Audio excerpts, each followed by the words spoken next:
Question real quick.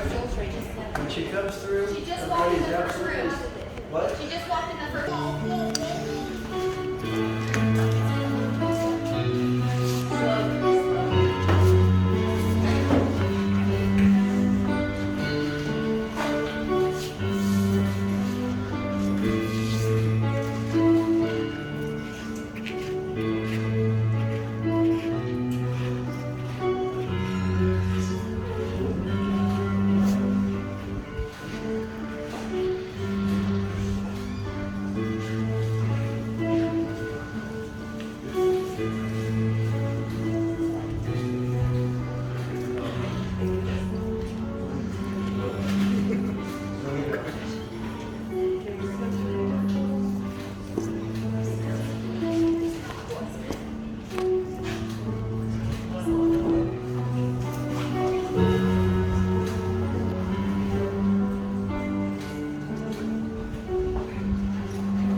When she comes in.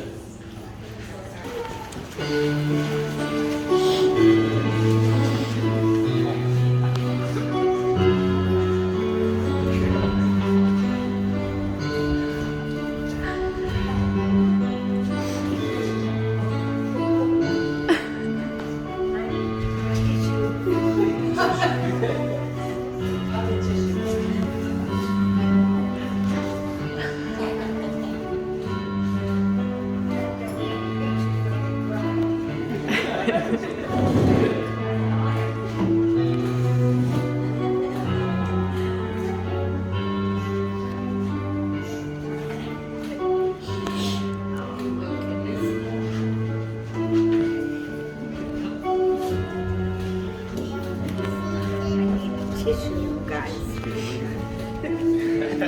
Get to it, Grandma. They're coming. Make all that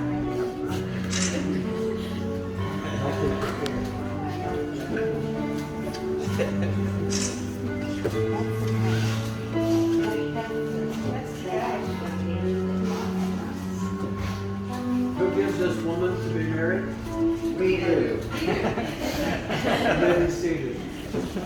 I still use it to this day. It's from the 1950s, so the words have changed a lot, but I still use it to this day. But in that, you pointed something out to me. You told me that it was interesting that the very first miracle that you made, a marriage relationship, made interdependent upon your relationship with Jesus Christ. In the middle of everything that you do, you've lived it out.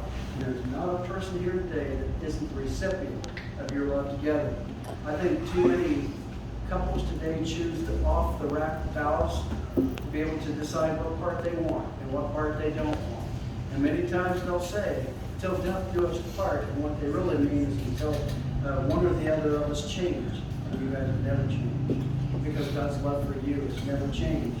Your vows throughout the years have taught us what it means to love through circumstances.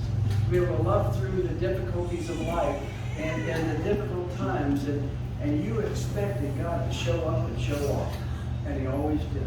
And we're together in all of our relationships because of that. Your heartfelt commitment didn't just happen because you kept it together through Jesus Christ. And because of that, all of us are together here today. Because of that kind of commitment. And it allowed us to believe that we could do anything that we wanted to in life. We could do anything as long as we did it together.